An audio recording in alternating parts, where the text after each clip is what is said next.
오늘 하나의 말씀은 요한복음 6장 66절에서 69절 말씀입니다. 함께 읽겠습니다. 그때부터 그의 제자 중에서 많은 사람이 떠나가고 다시 그와 함께 다니지 아니하더라. 예수께서 12 제자에게 이르시되 너희도 가려느냐? 시몬 베드로가 대답하되 주여 영생의 말씀이 주께 있사오니 우리가 누구에게로 가오리까? 우리가 주는 하나님의 거룩하신 자이신 줄 믿고 알아싸움나이다. 아멘. 코로나 이후로 한국 교회를 보면서 많은 사람들은 쇠퇴기라고 말을 합니다. 교인들의 수가 줄고 있고 사회의 영향력도 그만큼 줄어가고 있습니다.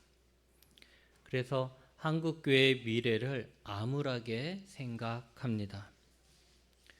교인 수가 준다라는 것은 그만큼 새로운 사람들이 들어오지 않는다는 이야기도 되지만 떠나는 사람이 많다라는 이야기도 됩니다.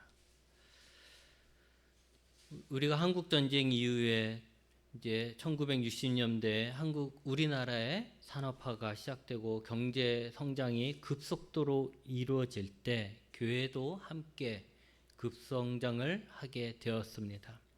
그렇게 70년대, 80년대, 90년대 초반까지 한국 교회는 부흥기라고 할 수 있을 것입니다. 그때 어린이였던 사람들은 지금 한 60대에서 짧게 잡으면 30대 후반, 40대, 50대, 60대 그 후가 되는 것이죠. 우리 교회뿐만이 아니라 대부분의 교회들이 지금 교회를 지키고 있는 사람들이 다 이때 예수님을 믿었던 사람들입니다. 그런데 그때 예수님을 믿었던 사람들이 지금까지 다 교회에 남아있느냐라면 그것도 아닙니다. 사실 떠난 사람들이 참 많이 있습니다. 우리가 전도를 해보면 압니다. 40대 이상 된 사람들 중에 교회에 한 번도 가본 적이 없는 사람을 만나는 것은 힘듭니다. 50대, 60대로 갈수록 더더욱 그렇습니다. 제가 가는 이발소 아저씨도 70대 정도 되었는데 지금은 다니지 않지만 자신이 어릴 적 다니던 교회 이야기를 합니다.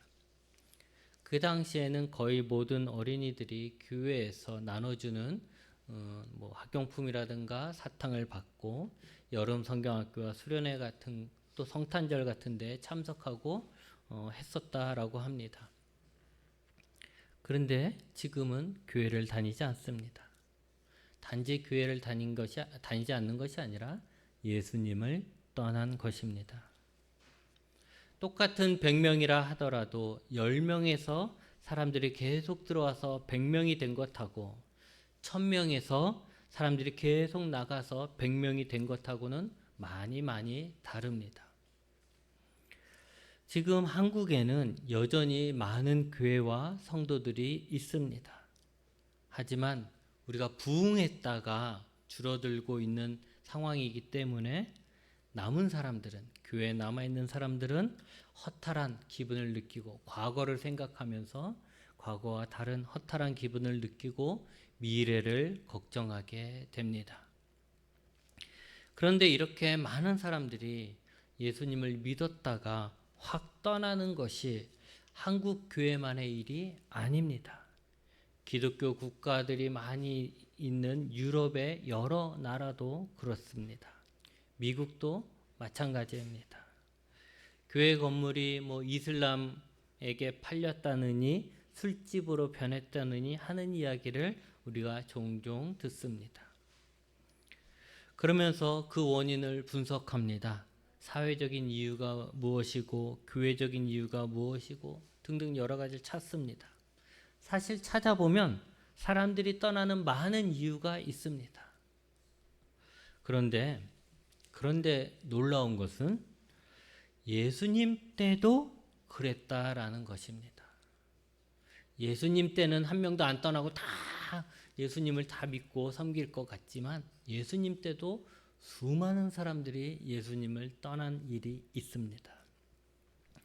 요한복음 6장에 보면 처음에 뭐라고 하냐면 큰 무리가 따르니라고 합니다. 예수님이 병든 자를 고쳐주시니까 많은 무리가 예수님을 따랐습니다. 그 수가 어림잡아 남자 어른만 쳐도 5천 명이 되었습니다. 그러니까 남녀 아이까지 합치면 적어도 10,000명, 20,000명 이상이 되었을 것입니다. 그 많은 사람들이 예수님을 다 따라다녔던 것이죠. 예수님은 그들을 위해서 오병이어의 기적을 일으켜서 그들을 배불리 먹이기까지 하셨습니다. 그리고 예수님은 이들을 떠났습니다. 그런데 예수님의 기적으로 배불리 먹은 이 사람들은 예수님을 그냥 보낼 수가 없었습니다.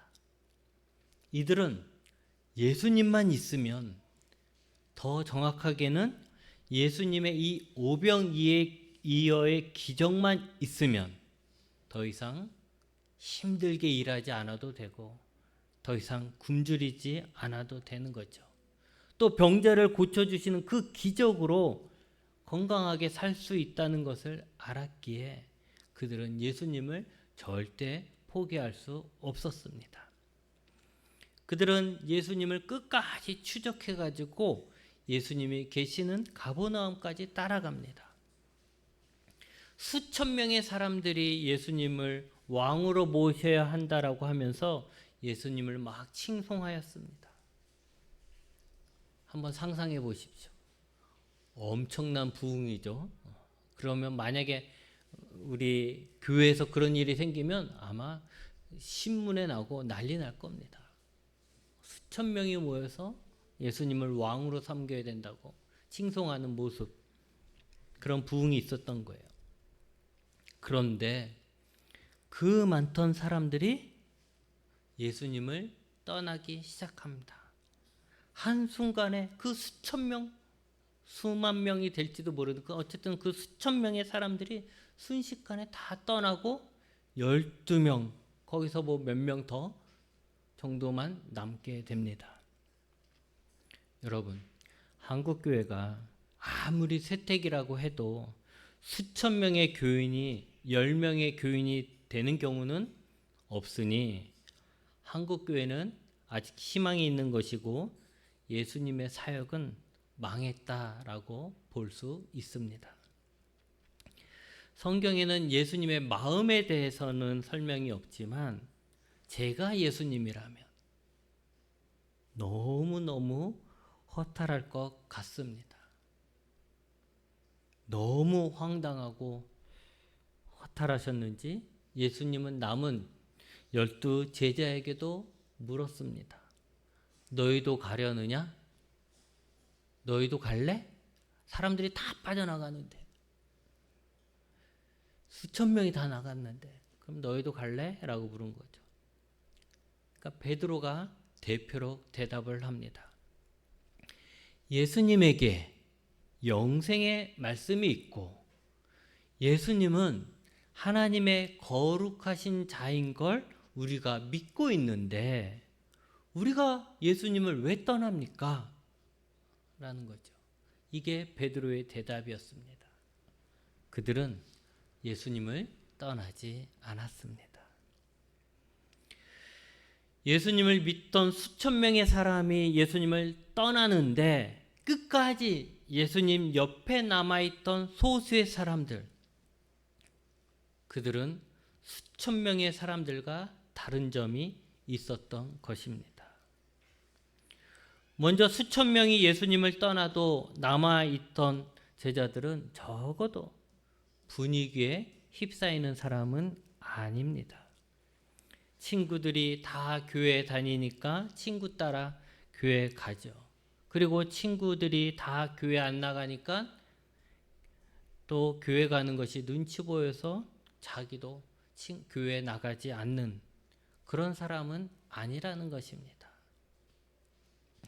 분위기 따라 친구 따라 예수님에게 왔다 하더라도 그들은 예수님이 누구신지를 알아본 것입니다.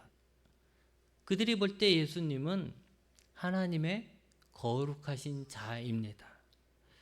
하나님의 거룩하신 자라는 것은 그냥 하나님의 선지자 이 정도의 뜻이 아니라 하나님이 보내신 하나님께 속한 분이라는 것이고 예수님은 하나님이 보내신 구원자라는 것입니다.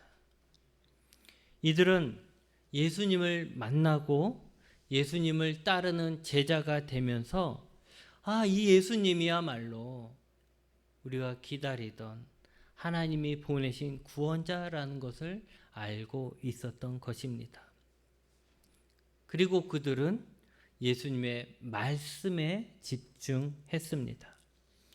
예수님은 많은 기적을 행하셨습니다. 그래서 수천 명의 사람들이 예수님을 따른 거죠. 예수님이 행하신 기적들을 보고서 기대를 갖게 되고 따르게 된 거예요. 그런데 우리가 알아야 될 것은 예수님이 기적을 행하는 것보다 훨씬 더 많은 말씀을 전하셨다라는 것입니다. 그 말씀을 제자들이 들었고 베드로와 그 나머지 11 제자들은 예수님 말씀 속에서 영생의 말씀, 진리를 알게 된 것입니다.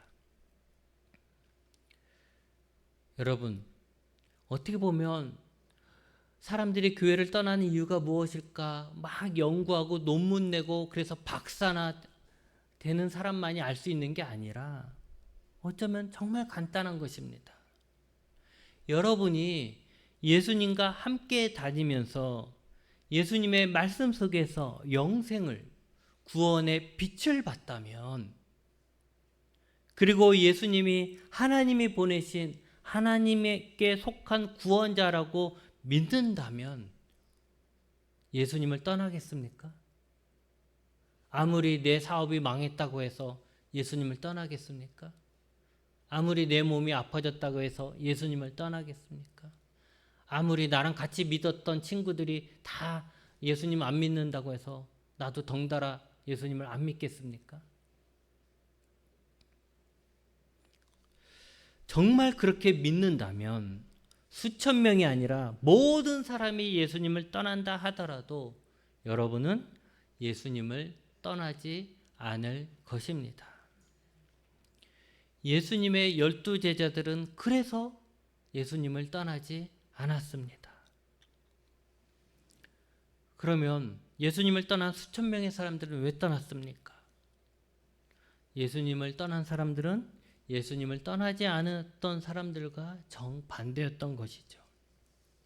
그들은 예수님의 말씀을 영생의 말씀이라고 진리라고 생각하지 않았습니다. 그들은 예수님의 말씀을 이해하지 못했습니다. 이해하려고 하지 않았다는 것이 더 맞는 이야기겠죠. 그들은 예수님이 하시는 말씀을 믿으려 하지 않았고 오히려 거부했습니다. 자신들에게 부담이 되니까 거부했던 것이죠. 오병이어의 기적 이후로 예수님을 따르는 수천 명의 사람들에게 예수님은 이제 자신에 대해서 설명하기 시작했습니다. 내가 누군가, 예수님이 누군가에 대해서 그들에게 설명을 한 거죠. 오병이어의 기적으로 먹은 떡은 잠시 육체의 배만 채울 뿐이고 또 다시 배가 고프지만 예수님이 주려는 떡은 하늘에서 내려오고 생명을 준다라고 했습니다.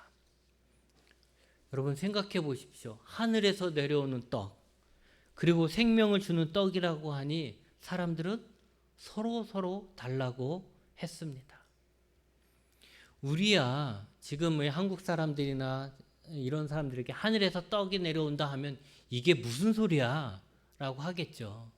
근데 이 이스라엘 사람들은 과거에 그런 경험이 있었잖아요.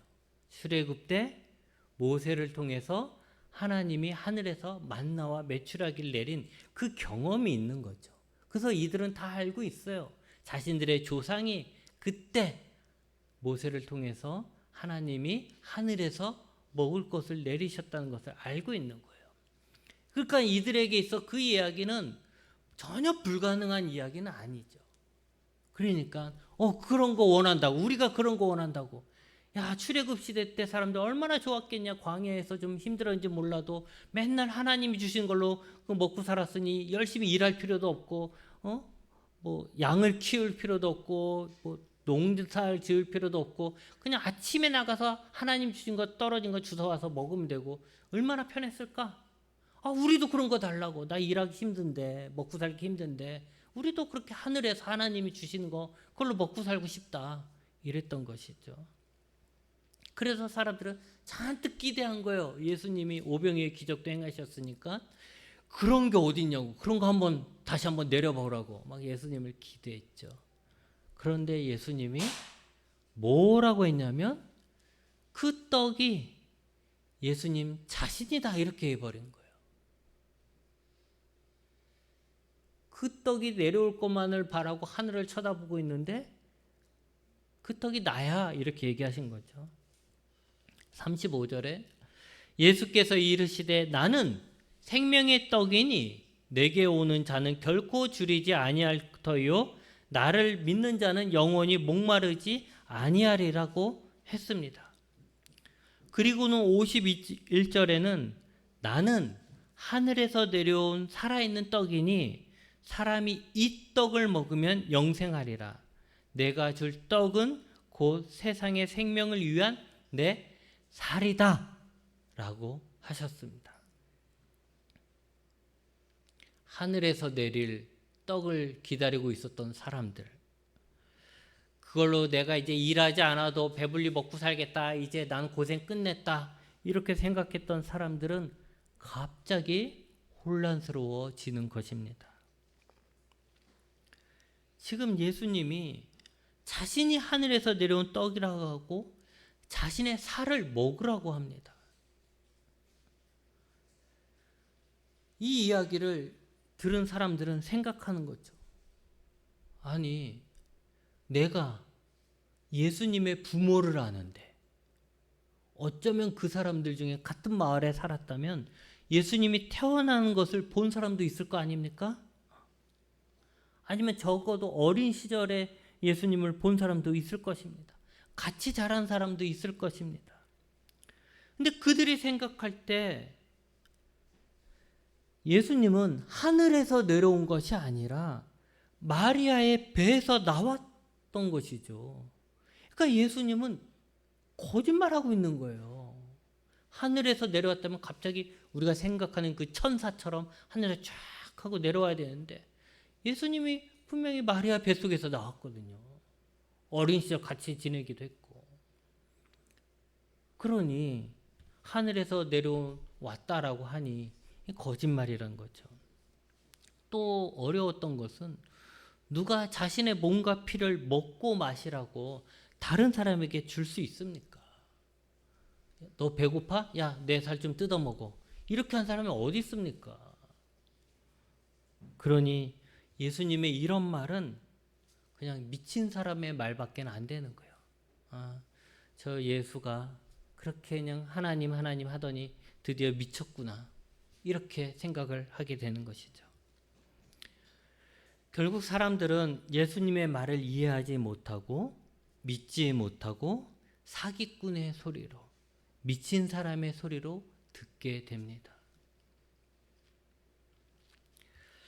똑같은 예수님의 말씀을 어떻게 듣느냐? 똑같은 예수님이 하시는 말씀을 영생의 말씀으로 듣느냐, 사기꾼이나 미친 사람의 소리로 듣느냐의 차이가 떠난 자와 남는 자를 나눈 것입니다. 제가 개척을 했을 때 한동안 하나님께 막 기도를 했습니다. 하나님, 사람들을 전도하는 게 너무 힘듭니다. 요즘 사람들은 너무 배가 부른지 뭐 어쩐지 교회 나오지 않으려고 합니다. 특히 이렇게 상가에, 그땐 지하에 있었잖아요. 지하에 있는 교회에 오는 사람이 없습니다. 그러니 하나님, 제가 그들을 막 끌어모을 수 있도록 저에게 신유의 은사를 주셔서 병든 사람들, 심지어는 병원에서 포기한 사람들을 예수님의 이름으로 기도해서 낫는 역사가 일어나게 해주세요라고 기도를 했습니다. 제가 생각할 때 사람들에게 예수님의 이름으로 기적을 보여주면 많은 사람들이 교회에 오고 예수님을 믿게 될 것이라고 생각했습니다. 근데 아쉽게도 저에게 어떤 신비한 자랑할 만한 기적들이 일어나지는 않았습니다. 하지만 그로부터 여러 해가 지나면서 그런 일이 일어났어도 안진뱅이가 일어나고 암병자가 다 낫는 그런 기적이 일어났어도 제가 생각했던 것처럼 교회가 부흥되거나 건강하게 세워지지 않았을 것이다 라는 것을 알게 됩니다. 교회를 상가에서 개척하고 지금까지 와보니 상가의 교회들은 힘든 사람, 어려운 사람들이 많이 옵니다. 그들은 누군가의 도움이 필요합니다. 경제적인 도움도 필요하고 관계적인 도움도 필요하고 영적인 도움도 필요합니다. 저는 그 사람들의 필요를 채워주기 위해서 노력했습니다. 그리고 이들이 이런 필요가 채워지면 이제 건강하게 신앙생활 하겠지라는 생각을 했는데 대부분은 그들의 필요가 어느 정도 채워지고 급한 불이 꺼지면 떠납니다. 그래서 제가 생각을 해요. 누군가에게 개척교회 얘기할 때 개척교회는 응급실과 같은 것이다 라고 얘기를 하죠. 급한 불을 꺼주는 응급실과 같다라고 얘기합니다. 여러분 잘 생각해 보십시오. 문제 때문에 예수님을 찾는 사람들은 그 문제가 해결되면 떠납니다. 그런데 문제 때문에 예수님을 찾았다가 예수님의 말씀을 듣고 예수님을 구원자로 믿는 사람은 남습니다. 문제가 해결되느냐 안 해결되느냐가 내가 예수님께 남아있느냐 남아있지 않느냐를 판가름하는 게 아니라는 거죠. 중요한 것은 내가 어떤 이유로 인해서 교회를 왔던지 간에 그 교회 안에서 예수님의 말씀이 살아있는 진리의 말씀이고 예수님이 나의 구원자가 되신다는 것을 믿게 되는 사람만이 남는다라는 것입니다. 여러분, 예수님을 떠난 수천 명의 사람들은 예수님에게 하늘에서 내려오는 떡을 구하면서도 그 떡을 주시는 예수님은 누구신가에 대해서 알려고 하지도 않았고 믿으려 하지도 않았습니다.